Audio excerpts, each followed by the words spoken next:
деп жарияланды. Бұл туралы президентіміз Қасым-Жомарт Кемелұлы Тоқаев жаңа жылдық жолдауында айтқан болатын. Тәуелсіз еліміздің болашағы өсіп келе жатқан жас ұрпақтың қолында. Осы өсіп келе жатқан жас ұрпақ білімді болумен қатар дені сау, салауатты өмір салтын ұстануы қажет деп есептеймін.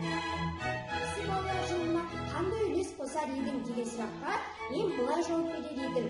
Егер мүмкіндік болып жатса, мен өз ауылымда арманымдағы болашақ атты спорт мектебін ашар едім. Спорт мектебі заманауи жабдықтармен жабдықталатын болатын еді. Мектепте түрлі спорт үйірмелерін ашатын едім. Ең бірінші ұлттық ойындар үйірмесін ашатын едім.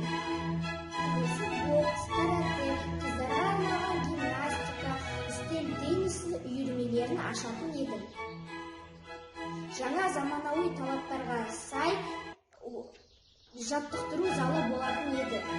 Сонымен қатар спорт мектебінде теннис ойнайтын алаң және мини-футбол ойнайтын алаң салатын едім. Спорт денсаулық кепілі демекші, біздің кішкентай бүлдіршіндеріміз спортпен айналысса, бұл біздің дені сау, білімді жарқын болашақтың кепілі.